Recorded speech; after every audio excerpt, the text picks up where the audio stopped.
नमस्कार मित्रांनो, आमचं चॅनल एक्सप्लोर सनप्रियामध्ये सगळ्यांचं स्वागत आहे.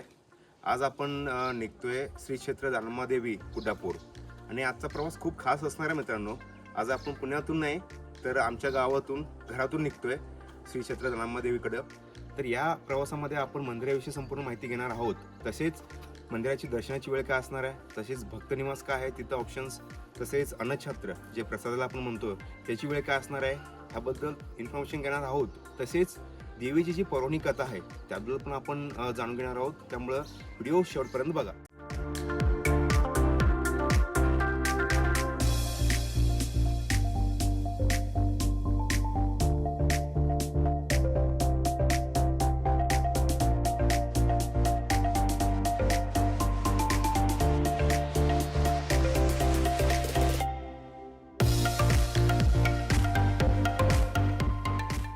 जतवरून गुड्डापूरला जाताना आपल्याला दोन मार्ग लागतात. एक जत वळसंग सोडी मार्गे गुड्डापूर आणि दुसरा जो आहे तो जत वळसंग हॉस्पेट मार्गे गुड्डापूर. तर आता आपण सोडी मार्गे जाणार आहे आणि आता बघू शकतोय सोडी आपल्याला फक्त 7 किलोमीटर दिसतंय आणि गुड्डापूरचं टोटल डिस्टन्स 10 किलोमीटर. गुड्डापूर गावाच्या वेशीवर येताच आपल्याला सर्वात आधी ही मंदिराची सुंदर कमान दिसते. या कमानीपासून साधारण 1.5 किलोमीटर अंतरावर मुख्य मंदिर आहे.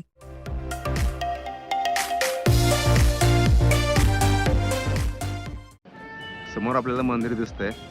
तर मंदिर शेजारीच हे पार्किंग स्पेस आहे आणि डेडिकेटेड ह्यांचं पार्किंग स्पेससुद्धा आहे मंदिराचं. आपण बघू शकतोय दानम्मादेवी देवस्थान ट्रस्टमार्फत हे पार्किंग स्पेस अवेलेबल करून दिलेलं आहे इथं. तर तुम्ही निवांत येऊन इथं व्हेकल पार्क करू शकता. भरपूर असं मोठं स्पेस आहे. आपल्या नेक्स्ट इथं आम्ही पार्क केलं.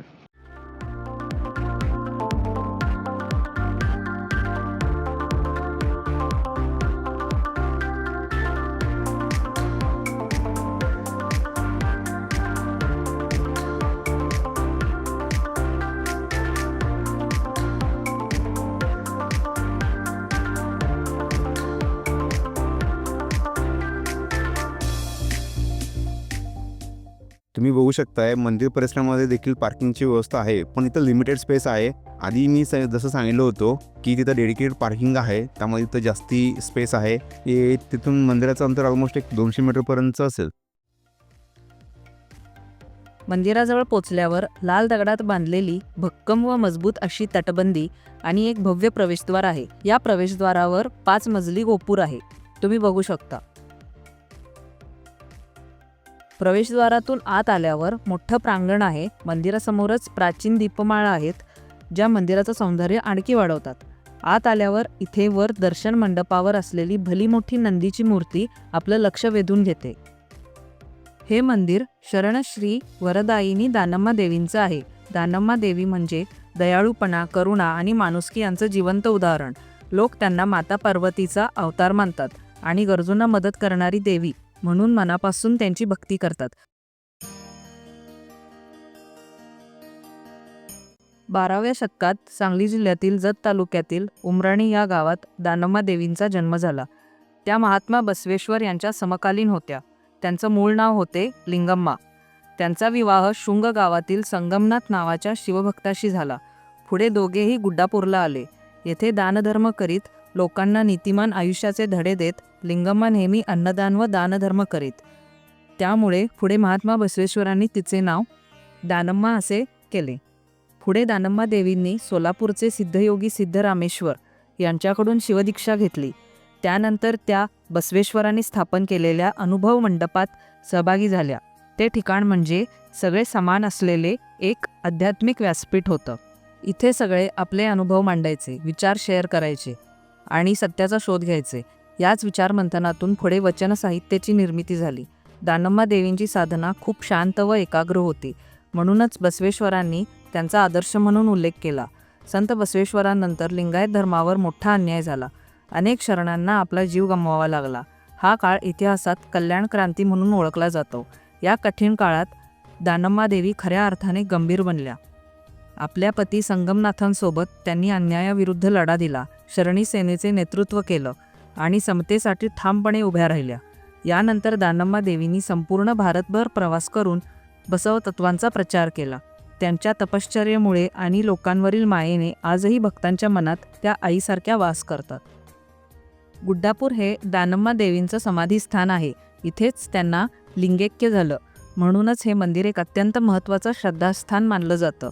या मंदिरातच एक खूप खास वैशिष्ट्य आहे. ते म्हणजे इथे देवीची पूजा सकाळी कन्या रूपात, दुपारी युवती रूपात आणि संध्याकाळी वृद्ध रूपात केली जाते. मानवी आयुष्याचा संपूर्ण प्रवास इथे आपल्याला पाहायला मिळतो. या मंदिर परिसरात फक्त दानम्मा देवींचंच मंदिर नाही, तर सोमेश्वर, मल्लिकार्जुन आणि वीरभद्र यांचीही मंदिरे आहेत. दानम्मा देवी आणि सोमेश्वर मंदिराच्या मधोमध एक सभामंडप आहे, जिथे पूजा, विधी आणि धार्मिक कार्यक्रम होतात. दानम्मा देवी ट्रस्ट ऑफिसमध्ये इन्क्वायरी केली असता हे समजलं की मंदिर परिसरामध्ये ऑलमोस्ट 8 भक्तनिवास आहेत, जिथं उत्तम राहण्याची सोय त्यांनी उपलब्ध करून दिली आहे. त्यामध्ये जर आपण बघितलं तर नेत्रावती आहे, शिवगंगा आहे, तुंगभद्रा आहे, कृष्णा आहे, नर्मदा आहे, गोदावरी आहे, कावेरी आहे, भीमा.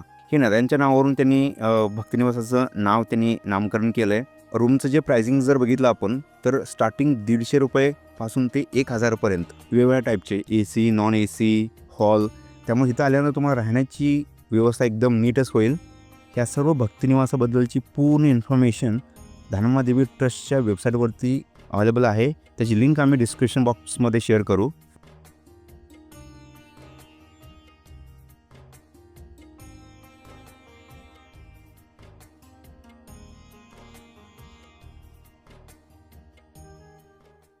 गुड्डापूरमध्ये येणाऱ्या सर्व भक्तांची राहण्याची सोय जशी ट्रस्टमार्फत केली आहे, त्याप्रमाणे अन्नछत्राचंही नियोजन ह्या ट्रस्टमार्फत आहे.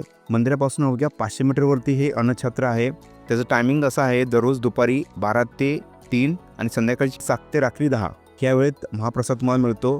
त्यामुळं एकदम छान नियोजन या ट्रस्टमार्फत अन्नछत्र चालवण्याचं काम हे करत आहेत.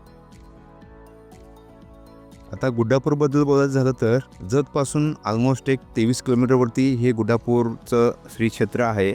जर आपण सांगलीवरून कन्सिडर केलं तर सांगलीपासून 110 किलोमीटरवरती हे श्री क्षेत्र आहे. आणि जे नियरबाय सिटी आहे विजयपूर, त्यावरून 54 किलोमीटर आहे. आणि जर आपण पुण्यावरून जर कन्सिडर केलं तर ऑलमोस्ट 300 किलोमीटरचा डिस्टन्स तुम्हाला कॅल्क्युलेट होईल. महाशिवरात्र, श्रावणी सोमवार, श्रावण अमावस्या आणि कार्तिक अमावस्या हे इथले प्रमुख उत्सव आहेत. या काळात भजन, कीर्तन, प्रवचन आणि देवीची पालखी मिरवणूक मोठ्या उत्सवात काढली जाते. महाराष्ट्र, कर्नाटक, आंध्र प्रदेशातून हजारो भाविक दर्शनासाठी येथे येतात. इथे पाऊल ठेवल्यावर मनाला एक वेगळीच शांती मिळते. इथे शक्ती आहे, श्रद्धा आहे आणि सर्वात महत्त्वाचं म्हणजे समतेचा आणि माणुसकीचा संदेश आहे.